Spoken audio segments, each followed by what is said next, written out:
Hey everyone, welcome back to the channel. If you're new here, this is Digital Kooky, and we talk about stuff that matters. Sometimes serious, sometimes fun, always real. Hit that subscribe button if you haven't already, and let's dive into today's topic. The WAQF Amendment Bill 2025. It's been all over the news lately, and honestly, I've been curious about what it means for us as Indians. So, I did some digging, and I'm here to break it down for you.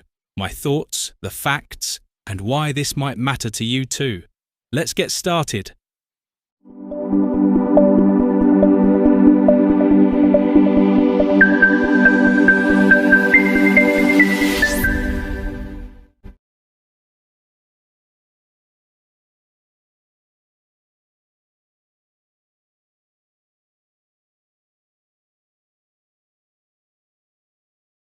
Okay, first things first. What even is WAQF? I'll keep it simple. WAQF is this Islamic tradition where someone donates property, like land or a building, for a charitable cause, like building a mosque, a school, or helping the poor. Once it's donated, it's locked in forever. You can't sell it or take it back. It's a beautiful idea, right? Giving back to the community for generations.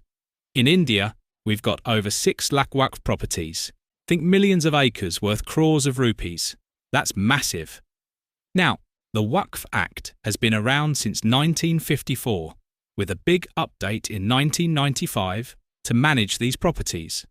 It set up WAQF boards in every state to look after them. But here's the thing. It's been messy. Encroachment, disputes, mismanagement, you name it. So the government's like, we need to fix this. And that's where the WAQF Amendment Bill 2025 comes in.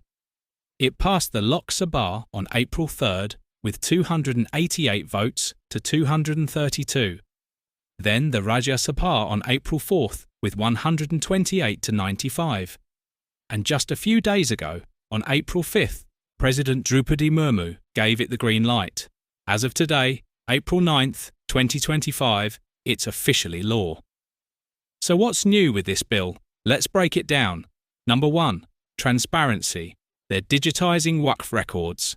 Think online portals so anyone can check what's what. No more shady deals in the dark. Number 2, inclusivity. The bill says WAQF boards have to include non-Muslims and at least 2 Muslim women. That stirred some debate, which we'll get to. Number 3, power shifts. District collectors, not just WAQF boards, will now survey properties and settle disputes. And number 4, it scraps an old rule where WAQF boards could claim land without much oversight. That's a biggie. Now, I'm no expert, but I've got thoughts.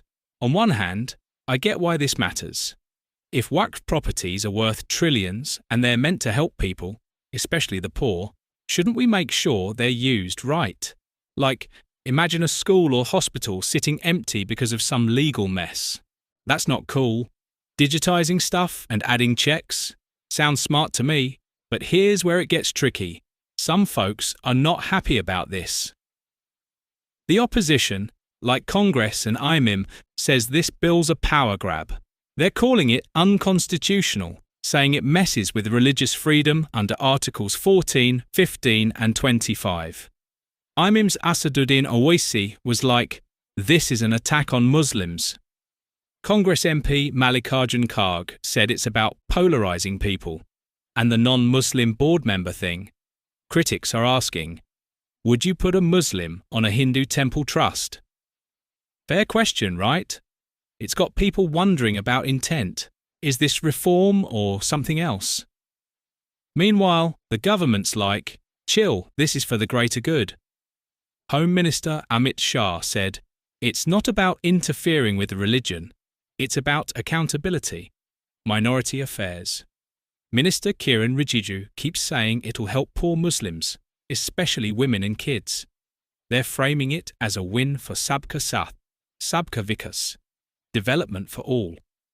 Even PM Modi called it a watershed moment on X, saying it's about justice and transparency. Okay, let's talk real life. There's this place in Kerala called Munambam where people say the WAQF board claimed their land. Land they've got deeds for.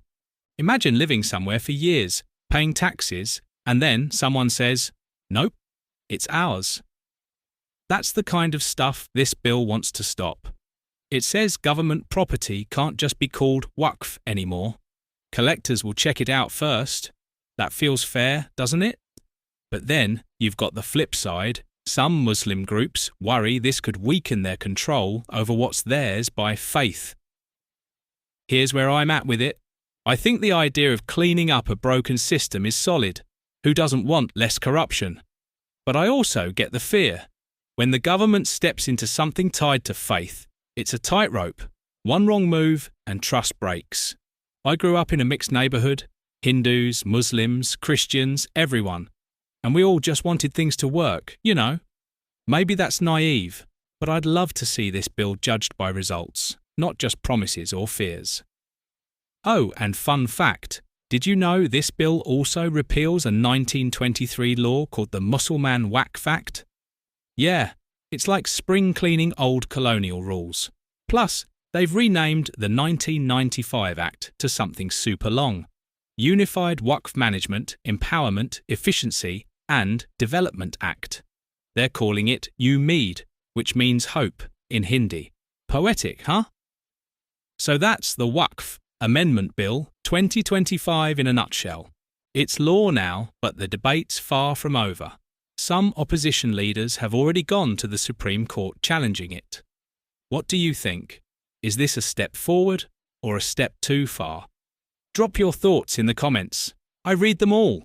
If you liked this breakdown, give it a thumbs up, share it with your crew, and hit that bell so you don't miss the next one. Thanks for hanging out with me. See you in the next video.